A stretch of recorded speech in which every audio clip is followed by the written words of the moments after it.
Il veut chercher les traces de l'ADN de ton père. Il veut chercher les traces de l'ADN de ton grand-père. Il veut chercher le comportement qu'avait ton grand-père. Il veut chercher le comportement qu'avait tel oncle. Et quand il regarde, il ne voit pas le comportement là. Parce que tu es une nouvelle créature. Quand il entre dans le sang spirituellement, il regarde le sang, il ne voit que l'ADN de Jésus-Christ. Et on ne touche pas à l'ADN de Christ. L'ADN de Christ a vaincu la mort. L'ADN de Christ est entré dans le séjour des morts et a pris la clé du séjour des morts. L'ADN de Christ a cloué tes péchés à la croix. L'ADN de Christ a cloué la mentalité, les conséquences du péché héréditaire qu'il y avait dans ton ADN. Il a cloué cela à la croix. Lorsque les sorciers arrivent, lorsque les sectaires arrivent, qu'est-ce qu'ils vont voir? Ils vont voir le lion de la tribu de Juda. Amen. Ils vont voir le lion de la tribu de Juda. Ils ne vont plus voir ton grand-père. Ils ne verront pas ta grand-mère. Ils ne verront plus tel oncle. Ils ne verront plus tel ancêtre. C'est qu'ils verront, ils verront le lion de la tribu de Juda. Parce que ton ADN a changé. Tu as l'ADN du roi des rois.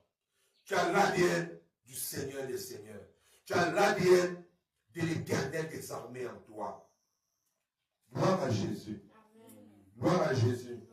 Bien aimé, s'il y a des choses que tu expérimentes encore, il y a des choses que tu vis encore, c'est parce que soit tu manques de connaissances, soit tu es retourné dans l'ADN de tes parents.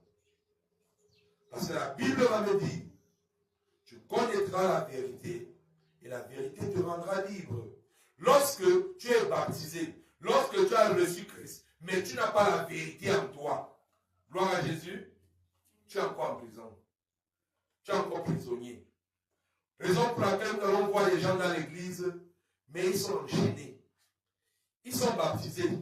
Ils sont nés de nouveau. Ils prient. Ils sont même dans la louange. Ils sont même dans l'adoration. Ils jouent même à la batterie. Ils jouent même au piano. Mais ils sont enchaînés. Il y a une grâce qu'ils ne peuvent pas expérimenter. Parce qu'ils ont tout. Mais il leur manque la connaissance, la révélation de qui est Christ pour eux. Et lorsque tu n'as pas cette révélation, le diable s'appuie sur ça pour te malmener, bien que tu sois en Christ. Il faut avoir la révélation que le sang de Jésus-Christ a tout détruit dans ta vie. Et lorsque le diable connaît que Christ, tu as la révélation que Christ a tout payé à la croix pour toi, et que tu vis en connaissance, avec la connaissance que Christ a tout payé, et que tu manifestes cela, que tu confesses cela, que ta vie reflète Christ, quelqu'un que Christ a tout payé, le diable fuit loin de toi. Parce qu'il sait que